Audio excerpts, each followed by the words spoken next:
Nobody ever intimidates the person who knows exactly what to say, and more importantly, when not to say anything at all. Not because they dominate the room, not because they talk the loudest, but because their words land with precision, and silence does the rest. Think about the person who constantly provokes you, the one who interrupts mid-sentence, talks over you, pushes buttons just to feel powerful. They seem to win not because they're right, but because they're noisy, emotional, relentless. Now imagine this instead. You don't raise your voice, you don't defend yourself, you don't explain, argue, or chase validation. You stay calm, grounded, unmovable. Then you say one sentence, not aggressive, not rude, not emotional, just clear, cold, intelligent. And suddenly, something shifts. They hesitate, they lose momentum, their confidence cracks, they scramble for words and find none. In this video on Stoic Sage Academy, I'm going to give you 5 Stoic-level responses that shut down disrespect instantly, without insults, without drama, and without sacrificing your dignity. These replies work on a domineering boss, a manipulative family member, an arrogant coworker, and especially on people who feed on reaction and control. And pay close attention to reply number 3, because it doesn't just end the argument, it reverses the power dynamic. It quietly forces the other person to either respect you or remove themselves from your space entirely. Stay until the end, because once you start using these lines with calm authority, you're going to notice something unsettling. People stop testing you, conversations change, and those who once tried to dominate you suddenly think twice before opening their mouth. When your presence changes the room, the Stoic power of controlled speech, people begin choosing their words more carefully around you, and most never understand why that happens. Here's the mistake almost everyone makes. They believe the objective is to win the argument, so they fight for the final word. They raise their voice, they over-explain, they over-justify, they over-perform. And while they're exhausting themselves trying to be right, the other person was never trying to understand in the first place. They were trying to dominate. That's why the loudest person often appears to win in the moment, not because they're correct, but because they're willing to become chaotic. Noise feels like power to insecure minds. Emotional volatility feels like authority to people who fear silence. Stoicism teaches a completely different form of dominance, not the power to overpower others, but the power to remain unmoved. Epictetus made it painfully clear, it's not what happens to us that disturbs us, but the judgment we attach to what happens. The instant you react on impulse, you hand someone else the steering wheel to your inner world.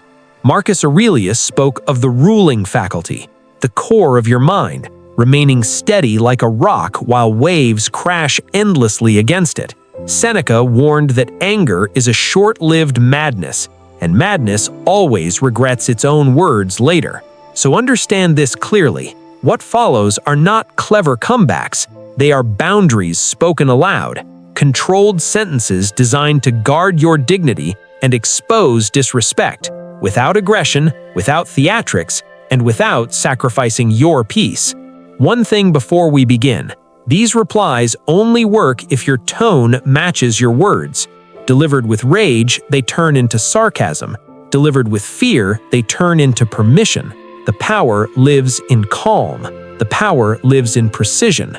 Reply 1. I don't need to raise my voice to be right. Some people are addicted to volume. They confuse loudness with strength. They interrupt. They talk over you. They flood conversations so you can't even complete a thought. And they expect one of 2 reactions, submission or explosion. If you explode, you've stepped directly into their arena. This line is how you leave that arena while still standing in the room. Picture a meeting.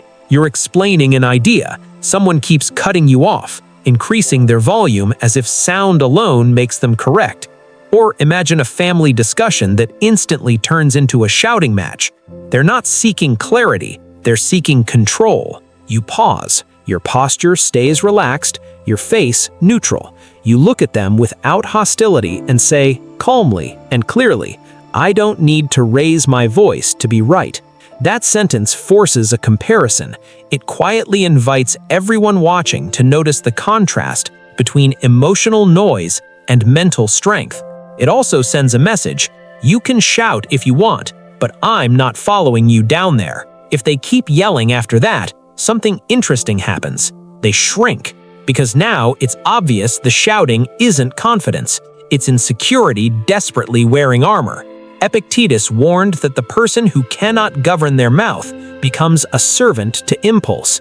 When you say this calmly, you demonstrate the opposite. You're no longer arguing, you're setting the temperature of the room. Reply 2. The way you're speaking says more about you than it does about me.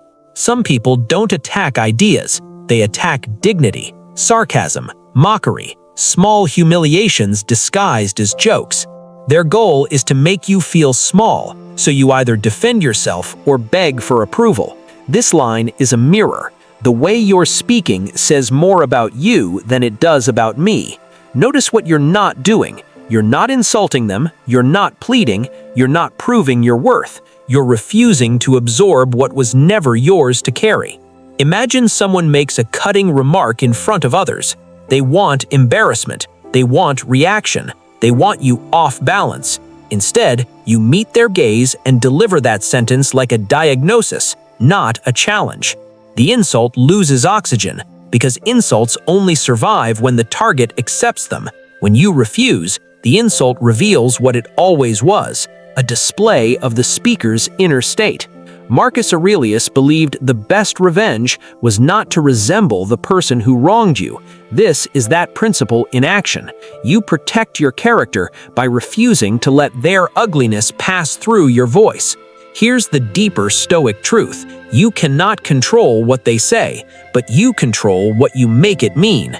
If you treat disrespect as evidence against you, you suffer.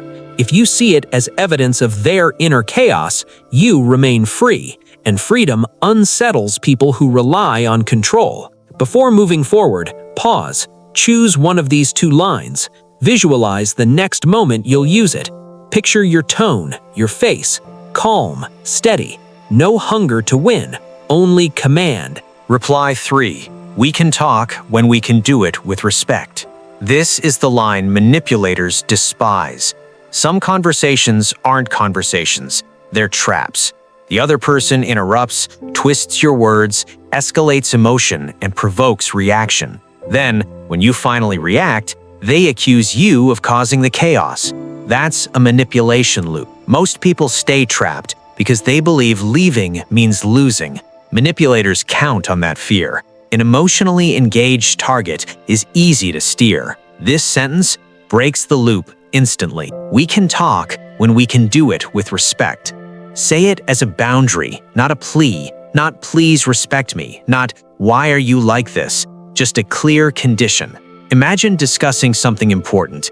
Suddenly, they attack your tone, your motives, your character. They interrupt every sentence. They escalate.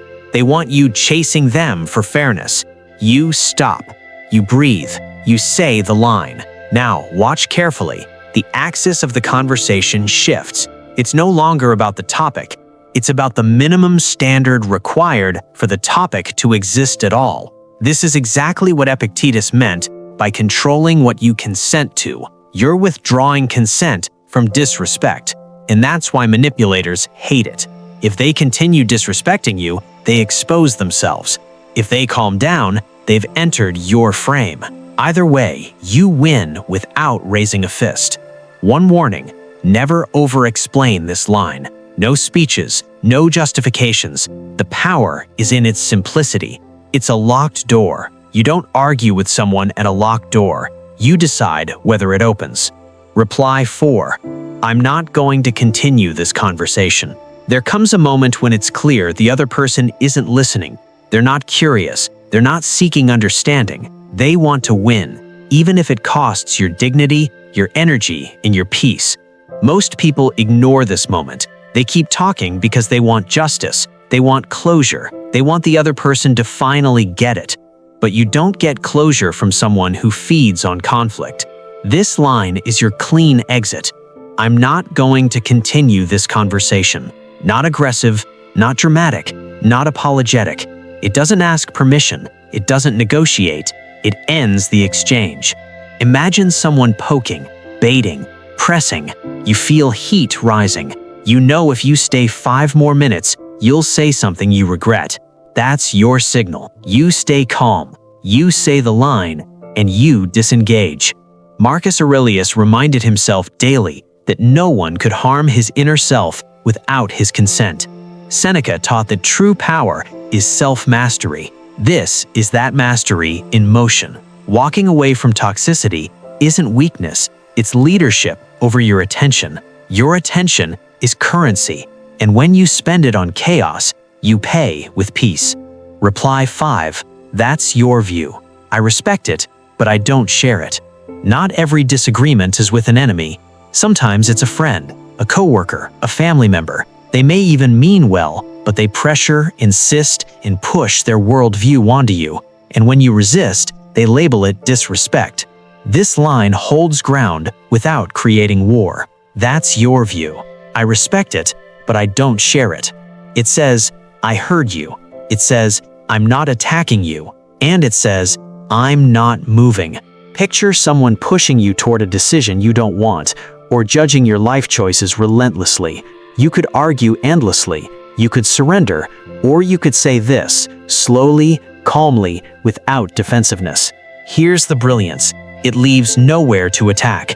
You didn't insult their belief. You simply declined to adopt it. This is emotional independence, and it's rare. Seneca warned that being enslaved to approval is a miserable existence. This sentence is a key out of that prison. You honor their right to think differently without handing them the keys to your mind. Now, make these replies usable. Words matter, but delivery matters more. Reply 1 lowers the temperature. Reply 2 reflects without retaliation. Reply 3 sets standards and exposes intent. Reply 4 protects energy and ends loops. Reply 5 holds position without disrespect. And remember, you don't always need words. Sometimes silence is stronger. Sometimes a pause is the answer. Sometimes the most intelligent reply is leaving without announcing it. But when you do speak, speak like someone who owns their inner world. Let's lock them in through repetition. I don't need to raise my voice to be right. The way you're speaking says more about you than it does about me. We can talk when we can do it with respect. I'm not going to continue this conversation. That's your view. I respect it, but I don't share it. Never underestimate what these do to people who rely on pressure. The moment you stop reacting the way they expect, you rewrite the script. And when the script changes, the power changes. Over time, something subtle but powerful begins to happen.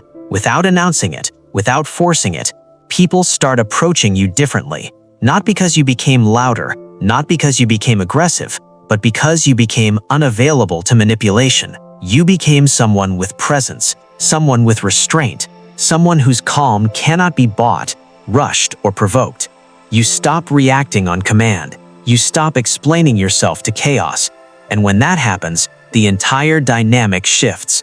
People sense it. They feel it. The same individuals who once tested your boundaries now measure their words around you, not out of fear, but out of recognition. They understand, even if they can't explain it, that your mind is no longer easy to enter. This is the quiet authority the Stoics spoke about, the strength that doesn't posture, the power that doesn't need validation. Marcus Aurelius reminded us that true nobility is self-command. Seneca taught that peace belongs to the person who governs themselves. And Epictetus showed us that freedom begins the moment you stop handing your reactions to others.